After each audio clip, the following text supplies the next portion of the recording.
Well, as it turns out, Colorado leaving the Pac-12 for the Big 12 did more damage than I think any of us even thought at the time. There's some great revelations in a new article from The Athletic. Welcome into the channel. I am John Kurtz. Here on this channel, I talk conference realignment, college football, and college basketball from a Big 12 perspective all day, every day. 2 live shows on Wednesday and Sunday. If you have not subscribed, please consider doing so if that is up your alley. Great home for all college football fans here on this channel. Great, post-mortem, post-death Pac-12 recap here from The Athletic with reporting from many people across their network. And we got a lot of details about what exactly went down in the final hours of the Pac-12 and even just the final week or so of the Pac-12. And to be honest, it's really good. I think it encompasses a lot of the things that we have seen reported in different corners of this realignment world and pieces them all together. And it's not obviously a very flattering picture for the Pac-12. Let's get into it. Oregon President John Carl Schultz in particular was hesitant to leave Cal and Stanford behind, according to 2 conference sources familiar with the process. Schultz was also intrigued by the proposed media rights partnership with Apple that Pac-12 Commissioner George Kliavkoff had presented to the conference earlier in the week, again according to 2 sources.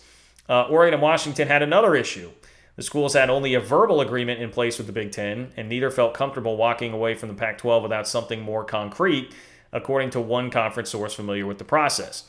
Meanwhile, the Big Ten was receiving pushback on its expansion efforts from multiple athletic directors within the conference, according to 4 league sources, despite the necessary support of university presidents. So keep in mind, at this point, we heard on Wednesday of that week about the exploratory process opening back up for the Big Ten in regard to Oregon and Washington, but it did take some time right before everything came through on that Friday morning where they were going to officially leave. I think we're in this time period now where Oregon and Washington are still mulling things over, trying to figure out what's going on. Meanwhile, Arizona, Wednesday and then Thursday, was submitting an official application for the Big 12 being approved. All of that was happening. So there were a ton of moving parts here, but Oregon and Washington were not confirmed gone yet at this point. At the 11th hour, the Ducks and Huskies, I'm reading from the article once again. At the 11th hour, the Ducks and Huskies received necessary assurances from the Big Ten, including an analysis of the conference's long-term revenue projections and what they could potentially collect as members down the road. That syncs up with some reporting we had seen already that was saying that a big piece of what happened at the end was Oregon and Washington were told that in the next TV contract, they would get full shares. So for right now, they're going to have to take shares that are about what Big 12 schools will make in the lower 30s, but eventually they will get that full beefed up, basically double or potentially more of that from the Big Ten. Here's some more from The Athletic. The details include a 5-year subscription-based streaming package from Apple with a base annual rate of $23 million per school. A subsequent counteroffer elevated that rate to $25 million. That's pretty good reporting because we've seen both of those numbers out there and kind of wondered, okay, which one of these is actually correct? The base number of what the Apple offer was to the Pac-12, $23 million, then a counteroffer raised to $25 million. That makes sense. Final hour, everybody knows, hey, we're trying to really get this thing signed. Kick in an extra couple of million for the schools. That makes some sense. Pac-12 just negotiating there. We're going to go back here with some more of the details, jumping around a little bit. But way back on July 5th, 2022, 5 days after USC and UCLA announced their departures to the Big Ten, Pac-12 presidents authorized George Kliavkoff to open a 90-day exclusive negotiating window with ESPN and Fox. According to 3 sources involved in the discussions, ESPN and the conference got close to a workable number, but the window passed without a deal. That's, again, more detailed confirmation of reporting that we had basically seen before, that at one point, the Pac-12 did have a very similar deal to what the Big 12 wound up getting from ESPN on the table, and they just passed. They decided to pass on it. This is, once again, back to the ultimate cause of the Pac-12's demise, hubris, arrogance, overvalued themselves, and did not want to take that deal. On June 30th, this is good reporting too. On June 30th, Pac-12 members privately set a July 31st deadline for Kliavkoff to finally present a deal. So June 30th, you still have Colorado in the conference. Everybody is there. This can has been kicked down the road so much. Everybody seemingly is very annoyed by this. There had been talk of the official deadline being media day. That didn't happen, but you quietly set a July 31st deadline to finally present that deal.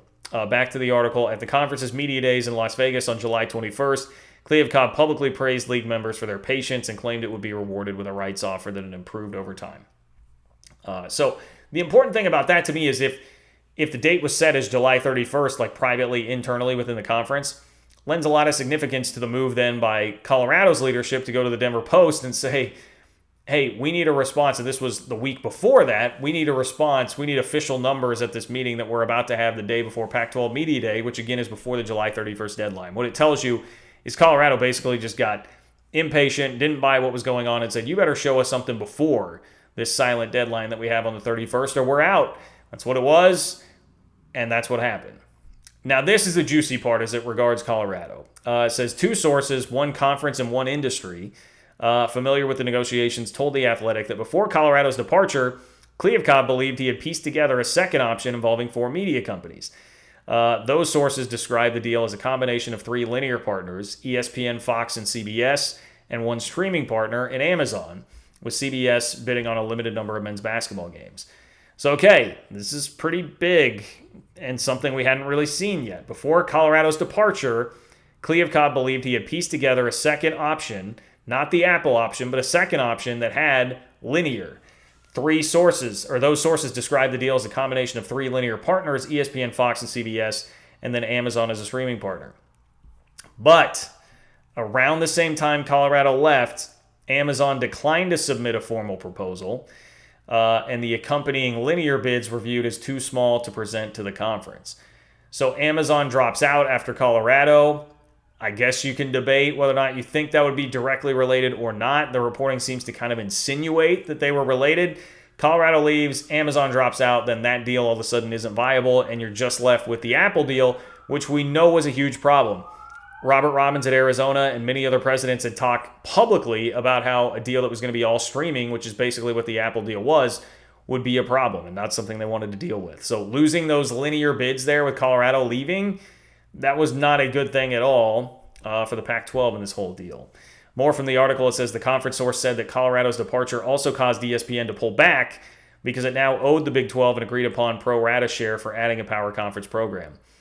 So not only is Amazon dropping out, ESPN's now saying, well, we've got to pony up more money to the Big 12 now because we have this pro rata clause in there with Colorado leaving. So now we're kind of doubly screwing you, Pac-12, because we have to worry about Colorado over here. Amazon is getting antsy now and out. So the bottom just starts falling out for the Pac-12 in that. Apple was not interested in joining any linear partners as a part of the deal, according to an industry source familiar with the negotiations. Again, got to give credit to like Andrew Marchand, Sports Business Journal. We had seen people in the media industry report for a while that like Apple, 1, would be operating on their timeline, and 2, would just want the whole kit and caboodle. They don't want to be a part of some package. They want to be all in, and that is what their deal was. Based on public comments from leadership, back to the article, based on public comments from leadership at all 6 of the recently departed Pac-12 programs, the lack of traditional linear broadcast partners was just as much of a sticking point as the revenue base. And yes, that is 100% something that we already knew.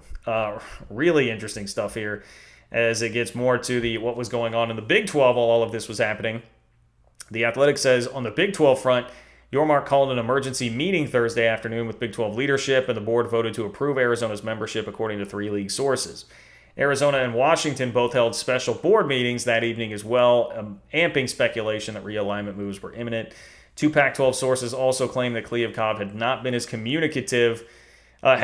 communicative as the week progressed with multiple Pac-12 programs who had options to leave. That's a juicy detail. 2 Pac-12 sources also claim that George Kliavkoff had not been communicative as the week progressed with multiple Pac-12 programs who had options to leave the conference. That would seem to be a time that would be very important to be very communicative about everything that's going on. And Kliavkoff was very quiet throughout the process. Presidents were screwing up dates and timelines along the way. If we're hearing now that in the final hours, when he knows everything's on the line and other schools have options and he's still not communicating much, I think we can say that seems to have been a problem all the way. We get confirmation on Arizona State's role in all of this. You ready for this, Big 12 fans? Amid all this drama, the Arizona schools, which share the same Board of Regents, remained a curious hypothetical. Robert Robbins of Arizona attended the Thursday special meeting believing that he had the necessary support from the board to facilitate Arizona joining the Big 12. There was hope that the Regents would encourage Michael Crowe at Arizona State to pursue the same. Quote, Robbins went into the board meeting and all hell broke loose, the source told The Athletic. Instead, Crowe at Arizona State was adamant about Arizona State remaining in the Pac-12 and working to preserve the conference, a stance he reiterated publicly over the weekend. And the Board of Regents recommended to Robbins that the two universities remain aligned, the source said. Arizona State requesting and receiving a Big 12 invitation are hardly the actions of a program that truly intended to sign the Pac-12's grant of rights on Friday morning, but it all became moot once Oregon and Washington bolted minutes before the call. That effectively nullified the Pac-12's offer from Apple. Okay, there's a lot to digest here. Jason Scheer was all over this part, that Crowe really screwed things up in the board meeting where it seemed like Arizona and Arizona State were going to be out the door. And we saw that with his comments immediately after it became official that they were even coming to the Big 12, right? No real acknowledgement of the Big 12. All he said was like, all of a sudden we were left in a non-viable position. We remedied that or rectified it. I forget the specific. It was something to that nature, just very, very dry. Like we did what we had to do. That was basically it. No reverence at all for the Big 12 and all of this. He gushed about what the Pac-12 deal was in a very weird way, calling it very technologically savvy, Star Trek-y sort of thing. It was weird. Clearly, we've heard a lot about Michael Crowe and his leadership abilities or lack thereof when it comes to athletics, even if he is good on the academic side. And now we have The Athletic confirming the reporting there, that he really did muck things up. Unfortunately for him, though, didn't work out when Oregon and Washington got their assurances from the Big Ten. In the Big 12, here's one last note that I think is newsworthy here because there has been some back and forth reporting-wise about this. In the Big 12, the 4 Pac-12 defections joining in 2024 will immediately receive full membership revenue shares per the conference's pro rata clause because they joined as existing Power Conference members. The prior 4 additions who joined this summer will still have a 2-year ramp-up to full membership revenue. So nothing has changed with BYU, Cincy, Houston, UCF. They're still going to have their 2-year build-up period to become full share members. Meanwhile, the Pac-12 schools will enter as full share members. Another thing that had been reported. So there you have it. That's quite the update from The Athletic. I have to give them credit. I mean, they have not always been the most popular, I know, among Big 12 fans.